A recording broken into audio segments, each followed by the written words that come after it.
நான் செத்ததுக்கு அப்புறமா அசிங்கமான போட்டோஸ போடாதீங்க. கண்ணீரோட கோரிக்கை வச்சிருக்கிற மும்தாஜ். நடிகை மும்தாஜ் தமிழ் சினிமாவுல ரொம்பவும் முக்கியமான அப்புறம் முன்னணி நடிகையா வலம் வந்தவங்க. படங்கள்ல கவர்ச்சியான கதாபாத்திரங்கள்ல அவங்க நடிச்சிருந்தாலும், ஒரு சில படங்கள்ல சீரியஸான குணச்சித்திர கதாபாத்திரத்திலயும் நடிச்சிருக்காங்க. அதே மாதிரி சில படங்கள்ல ஒரு பாடலுக்கு மட்டும் நடனமும் ஆடியிருக்காங்க. இவங்க பேட்டி ஒண்ணுல நான் செத்ததுக்கு பின்னாடி தன்னோட கவர்ச்சியான புகைப்படங்கள பகிராதீங்க அப்படின்னு கோரிக்கை வச்சிருக்காங்க.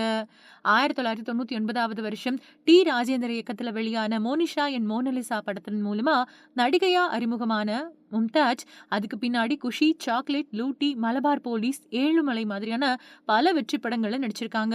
மும்தாஜ் அப்படின்னு சொன்னாலே கிளாமர், கிளாமர், கிளாமர் மட்டும்தான்.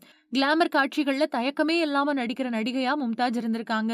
இப்படியான நிலையில இவங்க போன 2013வது வருஷம் அத்தண்டிகிரி தாரிடி அப்படிங்கிற படத்துல தான் கடைசியா நடிச்சாங்க.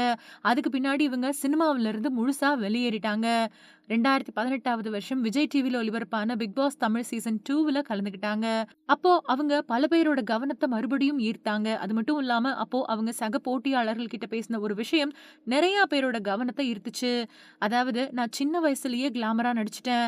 அப்ப எத பத்தியும் கவலைப்படாம நடிச்சுட்டேன். ஆனா இப்போ நான் நடிச்ச படங்கள், டான்ஸ் ஆடின பாடல்கள என்னோட உடன் பிறந்தவங்களோட குழந்தைங்களோட உட்கார்ந்து வீட்ல பார்க்க முடியல.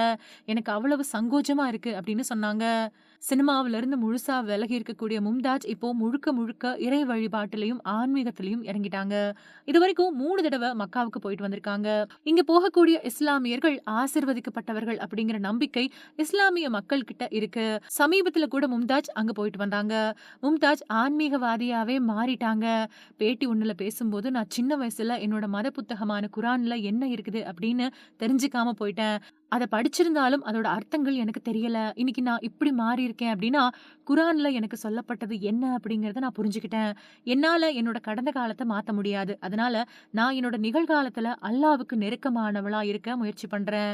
நான் எல்லாருக்கும் வைக்கக்கூடிய ஒரே ஒரு கோரிக்கை, அதாவது நான் இறந்ததுக்கு பின்னாடி என்னோட அசிங்கமான, கவர்ச்சியான, கிளாமரான புகைப்படங்கள பகிராதீங்க. இது என்னோட கடைசி ஆசையா எடுத்துக்கோங்க. நீங்க என்னோட அசிங்கமான புகைப்படங்கள பகிர்ந்தா, அது என்னோட மரணத்திலயும் எனக்கு வலிய குடுக்கும் அப்படின்னு பேசியிருக்காங்க. மும்தாஜோட இந்த கண்ணீர் பேட்டி இணையத்துல இப்போ வைரலா பரவிட்டு வருது.